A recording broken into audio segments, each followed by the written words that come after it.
នេះជាលំហាត់ត្រីកោណមាត្រដែលមាន3តួហើយនេះគឺជាតួពិតនិមិត្តអញ្ចឹងមានន័យថាពិត1តួនិមិត្ត2តួដើម្បីដោះស្រាយលំហាត់នឹងបានយើងត្រូវចាប់លេខជាកតាយើងត្រូវមើលថាតើយើងត្រូវចាប់លេខប៉ុន្មានជាកតាយើងត្រូវដឹងហើយថាដើម្បីសរសេរវាជាទម្រង់ត្រីកោណមាត្របានត្រូវឲ្យជាប់កូនជាប់ស៊ីនដំណាក់កាលដំបូងគឺយើងត្រូវមើលលេខដែលយើងចាប់បានជាកតាដើម្បីឲ្យវាចូលជាទម្រង់ត្រីកោណមាត្រយើងត្រូវចាប់លេខ2ជាកតាយើងនឹងឲ្យថាចាប់លេខ2ទៅគឺអង្គទាំងអស់ត្រូវចែកទាំង2អញ្ចឹងដក1លើ2ដក e ដោយសារតែយើងចាប់2ទៅហើយអញ្ចឹងយើងសល់ដក e ហើយមួយទៀតគឺបូកe ឬ3លើ2ដោយសារតែយើងចាប់2ជាកតាអញ្ចឹងយើងបានបូក e ឬ3លើ2បន្ទាប់មកយើងត្រូវមើល1លើ2 1លើ2គឺស្មើនឹង2លើ6យើងដឹងហើយថាមុខពិសេសរបស់យើងគឺស៊ីន2លើ6ស្មើនឹង1លើ2បន្ទាប់មកយើងត្រូវចាប់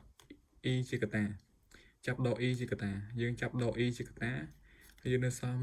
1ដោយសារតែ e ខ្លួនវាចាប់ទៅវានៅសល់1បន្ទាប់មកយើងត្រូវ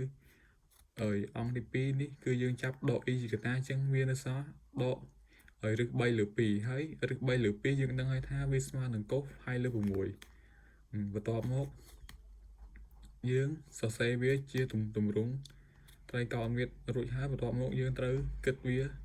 ថាតើវាត្រូវប្រើរូបមន្តអ្វីទៀតយើងមើលថាដកស៊ីន2លើ6នេះគឺ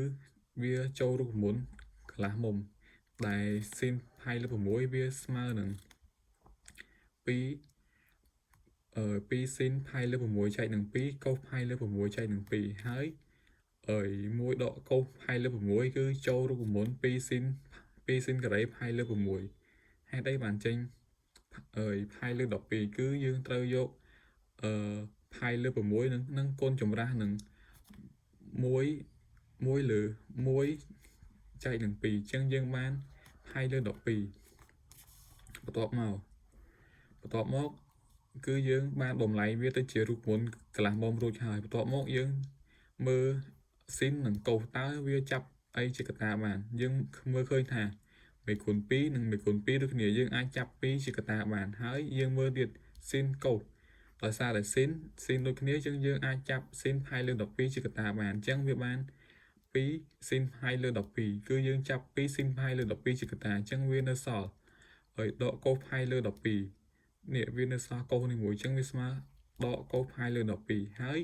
ស៊ីនការ៉េចាប់ស៊ីនអស់មួយកតាវានៅសល់មួយកតាទៀតគឺនៅសល់ស៊ីន2លើ12តមកយើងគុណមក2គុណនឹង2វាបាន4ស៊ីន2លើ12ហើយយើងមើលថាទម្រង់ត្រីកោណមាត្រវាអត់មានសញ្ញាដកមុខកូសនិងមុខស៊ីនទេអញ្ចឹងយើងត្រូវបំបត្តិសញ្ញាដកដើម្បីបំបត្តិសញ្ញាដកបានគឺយើងត្រូវនឹកទៅដល់រូបមន្តយើងគឺកូសដកស៊ីនដកគឺវានៅក្នុងកាតារ៉ង់ទី3ដែលយើងប្រើផៃបូក data អញ្ចឹងយើងបានកូសផៃបូក data ដែល data យើងគឺផៃលើ12អញ្ចឹងយើងបានកូសផៃបូកផៃលើ12បូក e ស៊ីនផៃលើ12បន្ទាប់មកយើងតម្រូវភាគបែងវាពេលដែលយើងតម្រូវភាគបែងវារួចគឺយើងបាន13ផៃលើ12បូកនឹង e ស៊ីន13ផៃលើ12អញ្ចឹងយើងបាន4ស៊ីនផៃលើ12កតានឹងកូស13ផៃលើបូក13ផៃលើ12បូក e ស៊ីន13ផៃលើ12អញ្ចឹងលំហាត់នេះត្រូវបានដោះស្រាយរួចរាល់